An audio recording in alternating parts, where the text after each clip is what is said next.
Hello flower friends!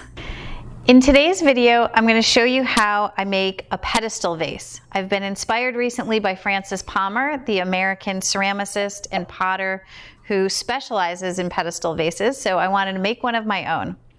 My name's Ellen Frost. I'm the owner of Local Color Flowers, and I've been a florist for over 15 years.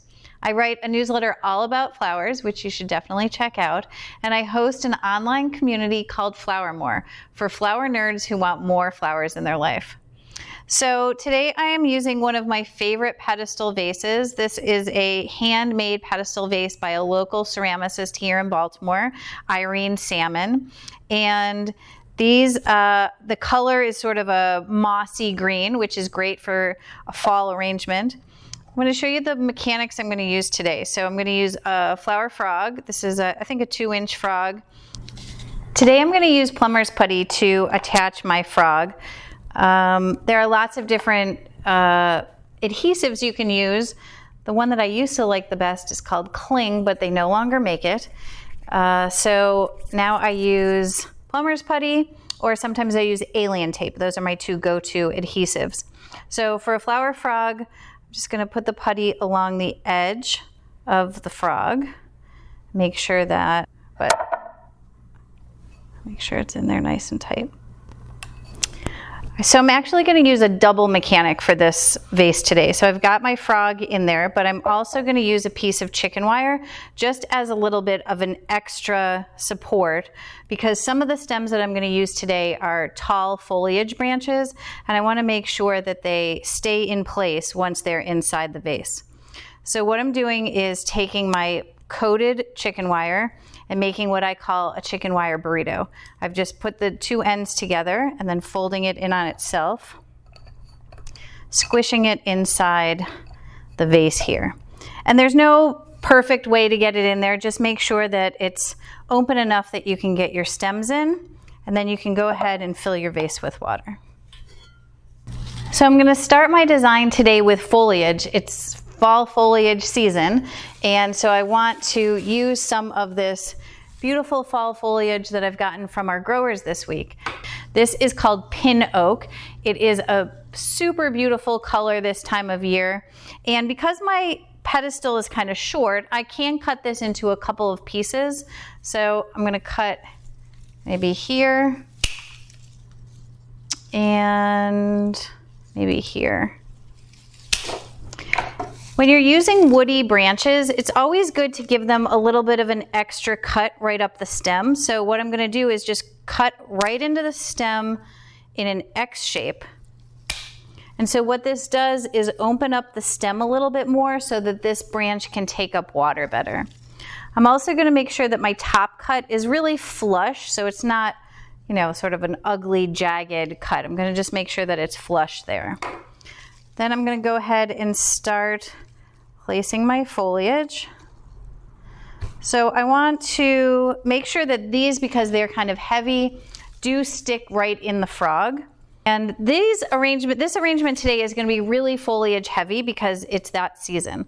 And look at how cute these little acorn heads are. I'm going to try to save those so that they are visible sort of on the edge of my design. The next foliage I'm going to put in is some eucalyptus. I'm going to add a little bit of green in here. I don't want to have it be too heavy on the green, but I am going to add a little bit of this eucalyptus. This is boxwood eucalyptus. It has a much smaller stem than some of the larger eucalyptuses you see. So I'm going to just cut a few of these pieces. So one of the foliages I'm going to use today is called Piers japonica. This is one of my favorite foliages. You can see it has this really beautiful draping quality.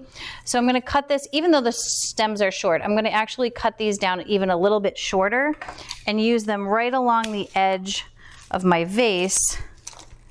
Just cleaning up all of these leaves so there's no leaves inside the vase. And I'm going to use this on the edge so that that draping, you can really see that draping really well. So cabbage is one of those flowers that come after frost, and they're around for us until about Valentine's Day. And usually they're really big heads, which make them a little bit difficult to use in designs. But sometimes you can get these little mini heads, which are perfect for a shape like this. For me, they can act like a focal flower because they have that round face shape. So I want to use them as a little bit more of a focal in this design. And you can take off all of these bottom leaves. And if you want to give it a little twist, they're really sturdy. That'll help open it up in case they're still kind of closed when you get them. And I'm using 3 of these. I like to use focal flowers in odd numbers. Okay. So next I'm going to put in a few little straggler amaranth. So like I said, because we've already had a frost, most of our field flowers are done, but there are still some amaranth left, and you can see that they're just little small side shoots. So the main stem has been cut, and these are some little side shoots. And for me, that's fine because I'm going to just cut them short anyways and use them pretty short in this design. This type of amaranth is called hot biscuits, and it's one that we use a lot this time of year. So next I'm going to put in, I'm going to start some mums.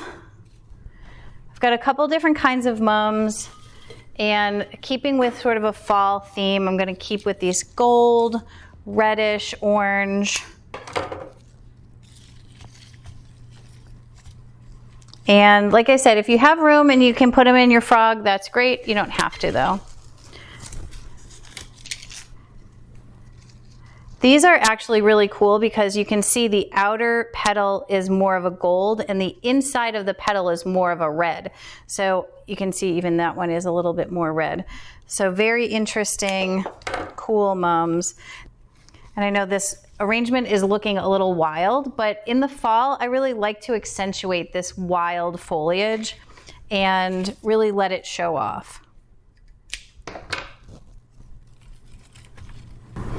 One of the mums that I really love this time of year is a branching mum. It's called Klamath Falls.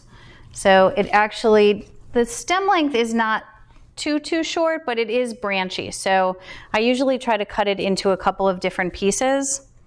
It's got this really pretty gold color, and I'm going to keep them pretty short and use them as background inside my design. So I'm just using these as background, more of an accent behind my larger mums and my cabbage. I'm going to put a few more of these in.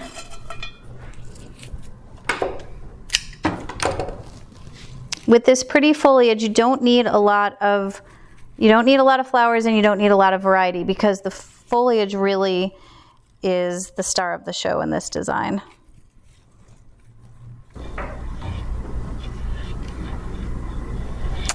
All right, so you can see I'm almost finished, but I do want to make sure that this little edge right here is covered because I can see a little bit of the chicken wire and a little bit of the mechanic there. So I'm going to cut a few more of these mums kind of short and tuck them in right at the edge, almost so that the bloom is almost touching the rim of the pedestal. All right, there you have it, a fall arrangement in a pedestal vase. I love the wild shape. I love how the foliage is really the star of the show in this arrangement, and I hope you enjoy it.